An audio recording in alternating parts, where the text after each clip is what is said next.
નમસ્કાર દર્શક મિત્રો, કબરા મોગલ ધામની આપણે એક ઘટના વિશે વાત કરવાના છે। મણિધર બાપુ આ બે દીકરીઓ વિશે આવું બોલ્યા।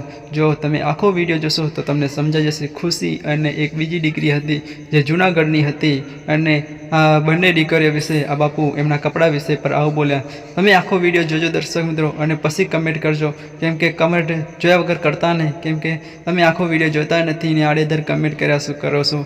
તો બાપુ શું બોલે એ આ વિડીયોમાં આપણે જાણવાના છે। તો દર્શક મિત્રો કમેન્ટના માધ્યમથી એટલું જરૂર જણાવજો કે કબરા મોગલ ધામ તમે જયા છો કે નથી જયા, અને જયા છો તો તમારો અનુભવ કેવો રહ્યો કમેન્ટના માધ્યમથી દર્શક મિત્રો જરૂર કહેજો। તો દર્શક મિત્રો આહિરની બંને દીકરીઓ જૂનાગઢથી જાય છે અને આહિરની દીકરીઓ વિશે મણિધર બાપુ આવું બોલે છે કે કહે છે કે સાક્ષાત જગત અંબા લાગ્યો છો, કેમ કે આ કપડાં તમે કેવા પહેર્યા છે, આહિરનો વેશ હજુ તમે છોડ્યો નથી, આ આહિરની સંસ્કૃતિ તમે છોડી નથી। મણિધર બાપુ અને બાપુ બોલ્યા હતા કે આવી સંસ્કૃતિના આવા કપડાં પહેર્યા હોય ત્યારે બાપુ જરૂર નોંધણી લેશે, અને મણિધર બાપુ આવા વિડીયોથી સંસ્કૃતિના વિડીયો બતાવે છે આ જગતને।